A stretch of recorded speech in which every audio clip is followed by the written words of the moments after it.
Hey class, this is FD and this is my Federalism lecture, Chapter 3 in your Wilson text. I think we all know by now what federalism is, and it's shared powers between the national government and state government. Here's our verbatim definition: a political system in which power is divided and shared between the national or central government and the states or regional units in order to limit the power of the government. Okay, here's a visual we've got going on a unitary system. Unitary meaning one, obviously. This is where the power is centralized. State or regional governments derive authority from the central government. So examples would be the UK and France. So central government down to the states, down to the citizens. This is unitary. Okay, a federal system. That is when there's a division of government authority between a national and state governments. Unitary, I just talked about that. It places formal authority for a central government, and then a confederal system would be the third type, places authority in the hands of state governments. During American history, a couple of examples would be the Articles of Confederation. The goal was to have a loose confederation of states. And as we all know by now, the Articles of Confederation have way too many weaknesses, and so it had to be trashed and replaced with our fab Constitution that we have now. A second example in American history would be during the Civil War, the Confederate States of America. Remember that Jefferson Davis, South Carolina secedes from the Union, they formed the Confederate States of America, and that lasts for about 4 years. Okay, the roots of our federal system. The framers' goal to compromise between the Articles of Confederation and the unitary system of Great Britain, and the main arguments they had for federalism were to prevent tyranny, did not want it to be like they were living under King George. Oh no. And also the provision for increased participation in politics. Because of federalism, our citizens have many opportunities for political participation. Our government is decentralized, and when there are many access points for us to be involved and have a say, get involved. The use of the states as testing grounds or labs for new policies and programs. If the federal government does not want to implement a program at the national level, they can try it out in one or just a few states, see the success or failure, and then go from there. Alright, here we go. We've got state-centered versus national-centered. Look, Alexander Hamilton and Thomas Jefferson, they're at it again. They had definite different ideas about how strong our national government should be. Jefferson, he believed in a loose interpretation of the Constitution. Sorry, I'm going to rewind that. He believed in a strict interpretation of the Constitution, state-centered. And Hamilton was all about a loose interpretation of the Constitution, where the national government would be stronger. Alright, the powers of the national government.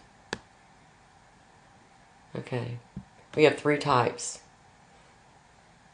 Delegated powers. And there are three kinds of delegated powers: enumerated or expressed. This is what we actually see when we open up the Constitution. We can see that the U.S. government has the power to declare war, coin money, make treaties with other countries, patents and copyrights, all national powers. Implied is suggested, and that comes from Article 1, Section 8 of the Constitution, the elastic clause, aka the necessary and proper clause.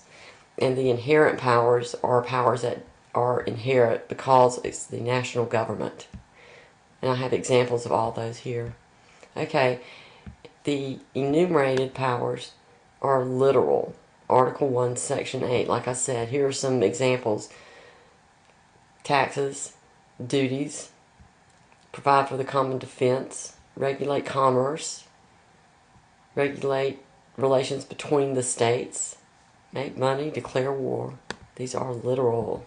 I see them in the Constitution. Okay. Implied powers. These are going to be not literally stated, but reasonably implied. As I said earlier, this is the necessary and proper clause, and that has been used to expand the power of the national government. Our historical example could be the Louisiana Purchase, when Jefferson did not think he had the constitutional authority to do that, but his cronies in the executive branch in Congress said, "Hey, TJ, check it out. Have you read Article 1, Section 8? There it is. Go for it. Call Napoleon. Let's make that purchase." Inherent powers are powers which belong to the national government by virtue of their existence, because it's the national government. Okay, reserved or state powers. And these are going to be called police powers. This is Article 10 of the Constitution. Most of the state powers come from the 10th Amendment. I said Article 10, I meant 10th Amendment. The powers not delegated to the United States by the Constitution, nor prohibited by it to the states, are reserved to the states respectively, or to the people.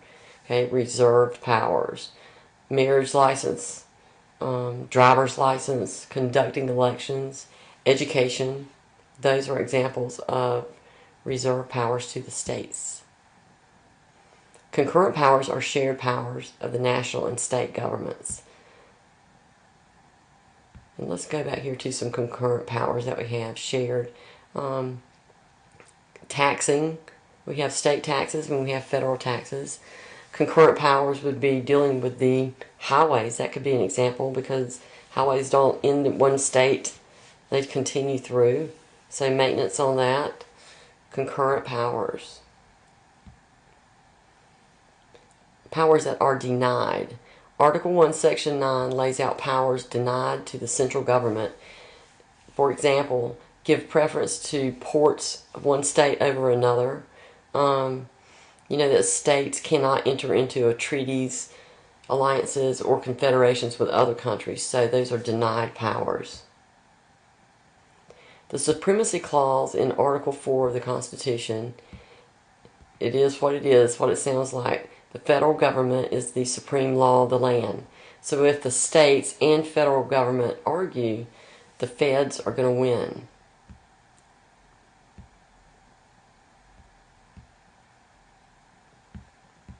Alright, how has federalism evolved in history? Alright, the allocation of powers in our federal system has changed dramatically over the years.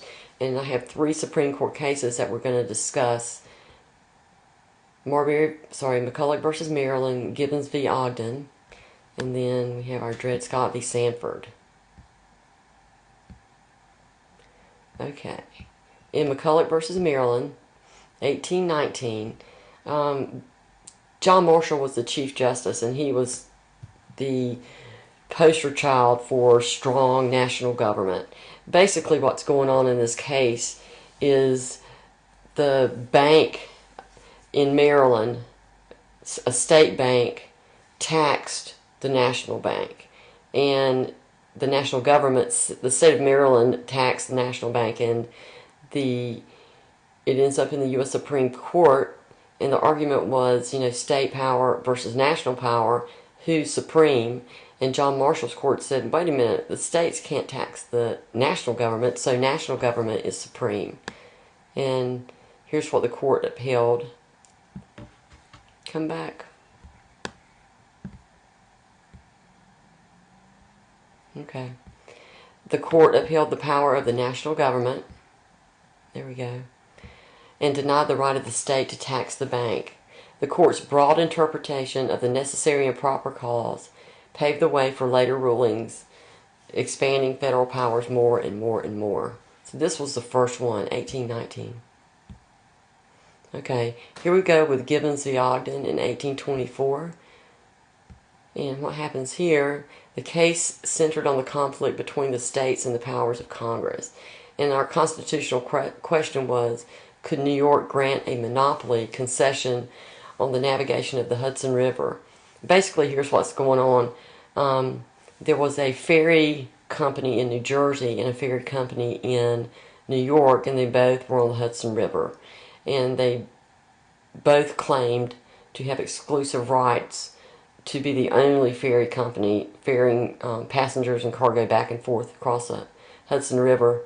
One thing leads to another, and these two people sue each other for exclusive rights, a monopoly on that. And the U.S. government said that the main constitutional question about this Gibbons case was about how far Congress can go, how far is their authority.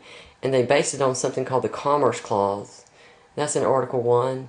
And the court upheld broad congressional power over interstate commerce. And what they said was that the U.S. government is the one that regulates interstate commerce. So neither one of the ferry companies got to get exclusive rights to that. Thanks, Federalism. Alright, here we go. Dred Scott v. Sanford. Remember? Causes of the Civil War. Events leading up, not causes, events leading up to the Civil War. Alright, the Supreme Court articulated the idea of concurrent powers and dual federalism, in which separate but equally powerful levels of government is preferable, and the national government should not exceed its enumerated powers. The Chief Justice in this case, 1857, was Roger Taney, and he held for strong national government as well, just like John Marshall did. But basically, I think we know the deal. Dred Scott's master moved to a free state, free territories, and Scott said, "Hey dude, check it out. I'm in a free state. I'm not a slave anymore. I'm going to sue." And so it did end up at the U.S. Supreme Court, and the court ruled that Scott was a slave, and slaves did not have any right to sue. They were not citizens. And so the court was dismissed, and it also negated the Missouri Compromise. Here's our Dred Scott. Dred Scott with dreadlocks. Okay. Taney further wrote that Congress had no power to abolish slavery in the territories, and slaves were private property. Okay, the Civil War and beyond, what's going on here? Alright, we've got some amendments that are going to be coming into play, called our Civil War Amendments. Okay, dual federalism remained the Supreme Court's framework for federalism even after these three amendments were adopted. 13th Amendment, do you remember that? Abolish slavery. 14, this is our Citizenship Amendment, Equal Protection Clause. 15, African American men, voting rights. Dual federalism finally ended in the 30s, and this is because of so many government programs created as a result of the Great Depression. So many people needed jobs, they needed assistance, and Franklin Roosevelt's New Deal, he had 3 R's, relief, recovery, and reform, created so many jobs, and the national government expanded in a huge way. Okay, the changing nature of federalism. Alright, prior to the 30s, many scholars used the analogy of a layer cake to describe federalism. Each layer had clearly defined powers and responsibilities. And then after the New Deal, it's more of a marble cake because some of the lines are sort of blurred and mixed. Alright, layer cake, federal government, state government, federal government, state government. Looks pretty good, huh? Alright, and now we've got a marble cake, more cooperative federalism. Okay? Alright. The marble cake federalism is often called cooperative and has a much more powerful national government. States have a cooperative role, as did many cities. Okay, last slide. Federalism and the Supreme Court. By the 1980s and 1990s, many Americans began to think that the national government was too big, too strong, too distant to understand their concerns. The Supreme Court once again played a role in this new evolution of federalism. In the 80s, this is our Ronald Reagan era, Republican, and so what's going on is Reagan calls it devolution. We're going to take away all this responsibility. or not all, some of the responsibilities of the national government and give it over to the states to deal with. In the 90s, we've got Clinton, Democrat, and the devolution era, basically saying the federal government can't do all this. We don't have the money, we don't have the resources to do this, so we were going to give some of the responsibility to the states. In the 90s, we could, some social programs like Medicare, that would be a devolution issue. So, that's federalism.